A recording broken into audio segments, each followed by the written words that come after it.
Good day. Welcome to BTV React Radio. We will talk about and give our reaction to the viral and latest issues in our country.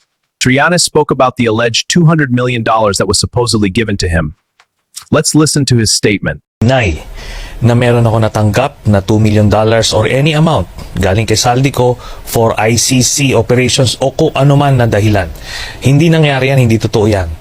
At ito ang highly suspicious and very malicious dito sa allegation na to is yung timing. Biruin mo, yung usapin ng mga maleta na yan kay yung flood control scandal, ilang months ago pinag-uusapan yan. Not a word about the ICC and this payoff.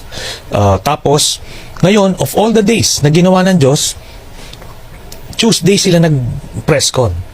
And that was we're in the middle of the confirmation of charges hearing sa The Hague. But what about what they are saying, Captain Feldon and your alleged former colleagues in Magdalo? Let's watch their statements.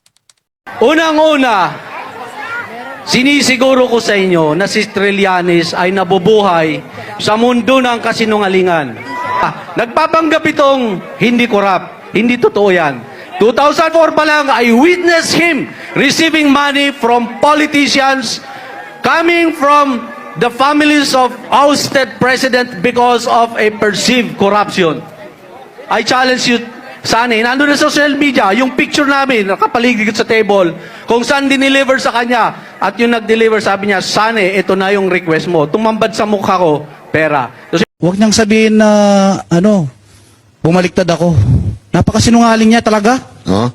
Sinungaling po talaga yan si Trillanes eh. Bakit po? Paano po hindi sinungaling? Kasama ko po sa Magdalo.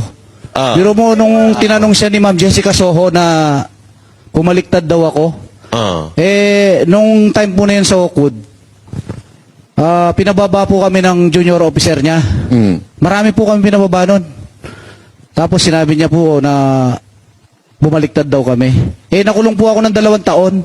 Nalagasan po ako ng 3 rangko na pinaghirapan ko pong spot promotion sa Mindanao yun. Kasi naniwala kami sa kanya. Naghirap po yung pamilya ko noon. Kaya huwag niyang sabihin na bumaliktad ako.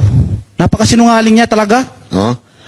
Totoo ba yung sinasabi ni Pierre Ardi na yung mga Magdalo daw, pinitik yung mga kutsara tinidor dun sa hotel? Hindi po totoo yun. Actually, yung building na yun, walang nawala po yun. Kasi kami po mismo, pinaglaban namin yung corruption nun sa loob ng armed forces po nun. Kaya naniwala kami sa kanya nun. At actually, yung Magdalo po, buwag na po to eh.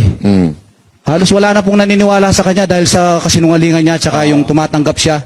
Siya mismo ang gumawa ng ganyan. Ang pinaglaban namin is corruption. Anong pakiramdam mo nung siya ang unang-unang dumidinay kahit alam nyo may na-deliveran? Di ba, unang-una, nagdemanda ka? Siyempre, po ako nasasaktan ako bakit nagawa niya yun. Samantala yung pinaglaban namin, corruption. Tapos ngayon, siya mismo ang gumagawa. And why are Feldon and the others who came forward saying that he was allegedly paid and receiving money? Why would they say that if it isn't true? My opinion on that, fellow citizens, is this. If it's not true, why do you admit that he has long been helping ICC investigation, and where is he getting the money for his expenses? I'll leave you with this to think about, fellow citizens. Who among them should be trusted? And to me, it's clear that this is all because of politics. Fellow citizens, it's now up to you to judge who among them is telling the truth. Trillanes says he is against corruption, but many are saying that he is allegedly corrupt as well, with accusations that he supposedly planted witnesses in the case of Rodrigo Duterte. Let us always remember this saying, fellow citizens. A thief is angry at a fellow thief. That's all for our reaction video for now. Always remember, God is good all the time. God bless us all. BTV React is now signing off. Bye-bye.